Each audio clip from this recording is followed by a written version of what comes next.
தனியார் திருமண மண்டபங்களை அணுகுகின்ற பொழுது பொருளாதார ரீதியாக பின்தங்கி இருக்கின்ற மக்கள் அதிக அளவு அவர்களுக்கு ஏற்படுகின்ற கடன் சுமை தொடர்ந்து வாழ்நாள் முழுவதும் திருவிழாக்களுக்கு செலவு செய்கின்ற அந்த கடன் சுமையை ஈடு செய்ய முடியாத ஒரு நிலை அணிந்து உணர்ந்து இது போன்ற வறுமை கோட்டிற்கு கீழே வசிக்கின்ற மக்கள் இருக்கின்ற பகுதியில் தனியார் திருமண மண்டபங்களுக்கு இடையாக ஏன் அரசின் சார்பிலும் இது போன்ற கட்டிடங்கள் எழுப்பப்படக்கூடாது என்ற கேள்வியை வைத்து மாண்புமிகு தமிழக முதல்வர் அவருடைய நல்வழிகாட்டுதல் படி சென்னை பெருநகர வளர்ச்சி குழுமமும் சென்னை பெருநகர மாநகராட்சியும் பல்வேறு இடங்களில் இது போன்ற விசேஷங்களுக்குண்டான மண்டபங்களை மாளிகைகளை கட்டி வருகின்றோம். அந்த வகையில் அண்மையில் மாண்புமிகு தமிழக முதல்வருடைய பொற்கரங்களால் சென்னை பெருநகராட்சியின் சார்பில் கட்டப்பட்ட சுமார் 25 கோடி செலவிலான முழுவதும் குளிரூட்டப்பட்ட திருமண மண்டபம் கடந்த ஆண்டு 18ஆம் தேதி மக்கள் பயன்பாட்டிற்கு அர்ப்பணிக்கப்பட்டது. அதைத் தொடர்ந்து அந்த திருமண மண்டபத்திற்கு அந்த பகுதி மக்களுடைய தேவைகளை, அந்த பகுதி மக்களுடைய கோரிக்கைகளை அறிந்து பேரறிஞர் பெருந்தகை அண்ணா அவருடைய திருப்பெயரால் பேரறிஞர் அண்ணா மாளிகை என்று அந்த திருமண மாளிகைக்கு மாண்புமிகு தமிழக முதல்வர் பெயர் சூட்டி அந்த திருமண மண்டபத்தை திறந்து வைத்தார். தனியார் திருமண மண்டபத்திற்கு இணையான ஒரு திருமண மண்டபமாக இன்றைக்கு அது காட்சியளித்துக் கொண்டிருக்கின்றது. அதே வகையில் நம்முடைய திருவிக நகர் பகுதியில் குறிப்பாக தினக்கூலி மற்றும் அரசு அலுவலர்களாக நிறைந்திருக்கின்ற இந்த பகுதிகளில் பெரிய அளவு தொழில் செய்கின்ற தொழிலதிபர்கள் இல்லாத இந்த பகுதியில் இந்த பகுதி வாழ் மக்கள் தங்களுடைய சுபகாரியங்கள் நிறைவேற்றிக் கொள்ள வேண்டும் என்றால் தென்சென்னை போன்ற பகுதிகளுக்கு தேடி செல்லுகிற நிலை இருக்கின்றது.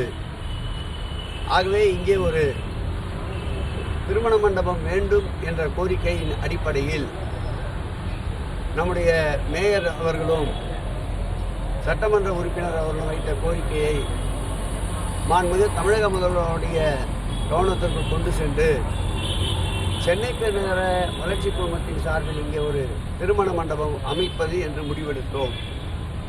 சுமார் 30,000 சதுரடி பரப்பில் ஒரே முறையாக 650 பேர் அமர்கின்ற வகையில் 60க்கு 24 அகலம் நிகழம் கொண்ட மணவரை, ஒரே முறை 175 பேர் அமர்ந்து உணவருந்தக்கூடிய உணவுக்கூடம், ஒரே முறை 100 வாகனங்கள் என்றாலும் நிறுத்துவதற்குண்டான வாகன நிறுத்துமிடங்கள், மணவரையை சார்ந்த அந்த பகுதி முழுவதுமாக குளிரூட்ட பகுதியாகவும், அதேபோல் உணவருந்தும் கூடம் முழுவதுமாக மின் வசதி கொண்டு மின்விசிறியோடு கூடிய பகுதியாகவும், மணமகள் மணமகள் அவர்களுக்கு உண்டான அறைகள் என்று 6 அறைகளும் உத்தியோகமாக வடிவமைக்கப்பட்டிருக்கின்றது.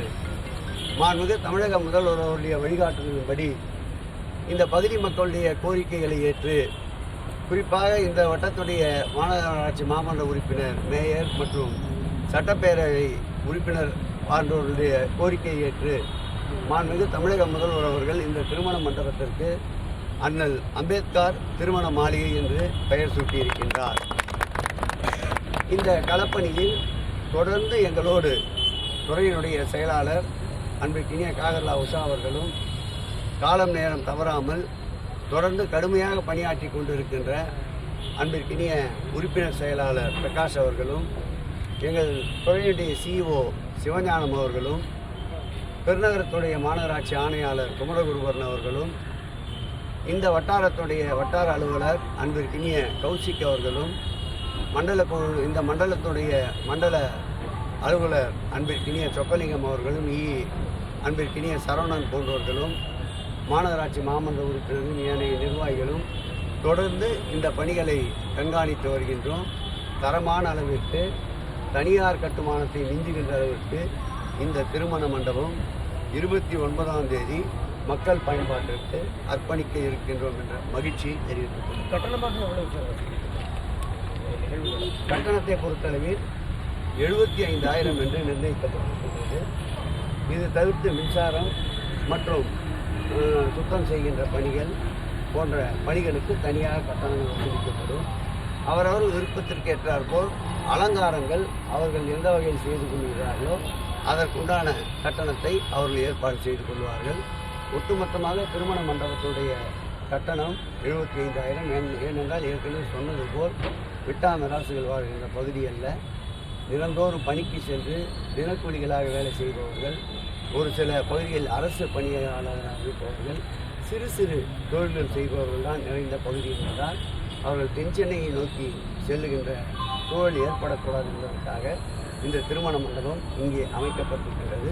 அதில் மற்றற்ற மகிழ்ச்சி என்னவென்றால், எங்கள் உயிரினும் மேலான அன்பு தலைவர் தளபதி அவர்கள் 29ஆம் தேதி நேரடியாக வருகை தந்து அண்ணல் அம்பேத்கர் திருமண மாளிகையை மக்கள் பயன்பாட்டிற்கு அர்ப்பணிக்கிறார் என்ற மகிழ்ச்சியை பகிர்ந்து. சட்டமன்ற தேர்தல் நெருங்கக்கூடிய நிலையில் திமுகவுடைய தேர்தல் அறிக்கை அப்படியே காப்பி எடுத்து பண்ணுறாங்கன்னு சொல்லி எடப்பாடி பழனிசாமி குற்றம் போட்டாங்க. 2,000 அனௌன்ஸ் பண்ணியிருக்காரு. குலக்கல்வி திட்டம், குலமகன் திட்டம் நீங்களே சொல்லிட்டீங்க. திமுக தேர்தல் அறிக்கை ஒட்டி தான் அவர் சொன்னவரை இன்னைக்கு 2,000 அந்த வீடியோ வைரலாக போயிட்டு மக்கள் கூண்டு கவனித்து வெற்றி பெறுகிறவர்கள் தான் பொருளாதார நிலை பற்றி ஆராய்ந்து எவையெல்லாம் முடியும் என்று சீர்திருத்தி பார்த்து அறிக்கையாக தருவார்கள். வெற்றி பெறமாட்டோம் என்று நிச்சயித்த ஒருவர் எதை வேண்டுமானாலும் அறிவித்துக்கொண்டே இருக்கிறார். அதனால் அதை பற்றி நாங்கள் கவலைப்படவில்லை. எங்களுடைய பணி மக்கள் பணி. ஏற்கனவே அந்த 4.5 ஆண்டுகள் மக்களுக்கு செய்திருக்கின்ற அளப்பரியா மக்கள் பணியால் எங்கள் தாய்மானவர் தமிழக முதல்வர் மீண்டும் 2வது முறையாக ஆட்சிக்கட்டிலே அமர வைக்க மக்கள் தயாராக இருக்கிறார்கள். இதுபோல போலி வெற்று விளம்பரங்கள், போலி வெற்று அறிவிப்புகளை பற்றி நாங்கள் கவலைப்படவில்லை, மக்களும் கவலைப்படவில்லை. RN ரவி தமிழ்நாடு முதலீடு இருக்கிறத பின்னோக்கி செல்கிறதுன்னு சொல்லியிருக்காரு. தமிழ்நாடு அவரோட கொள்கைகள், கோட்பாடுகள், சித்தாந்தங்கள் தான் தமிழகத்தில் எடுபடாமல் பின்னோக்கி சென்று கொண்டிருக்கின்றது. தமிழகம் முன்னோக்கித்தான் சென்று கொண்டிருக்கிறது. பிரதமர் 23 சென்னை வராரு. மதுராந்தகம் எப்போதெல்லாம் தேர்தல் வருகிறதோ அப்போதெல்லாம் பிரதமருடைய வருகையை அதிக அளவு எதிர்பார்க்கலாம். பிரதமர் ஒரு புறம் வருவார், உள்துறை அமைச்சர் அமித்ஷா ஒரு புறம் வருவார். ஒட்டுமொத்த கேபினெட்டும் தமிழகத்தை நோக்கி படையெடுக்கும். எத்தனை படையெடுப்புகள் வந்தாலும் ஒற்றை மனிதனாக, இரும்பு மனிதனாக நின்று ஆட்சியுடைய சாதனைகளை மக்களிடத்திலே கொண்டு சென்று மீண்டும் அவர் முதல்வராவதை, மாண்புமிகு தமிழக முதல்வர் முத்துவேல் கருணாநிதி ஸ்டாலின் முதல்வராவதை எந்த சக்தியாலும் தடுக்க முடியாது.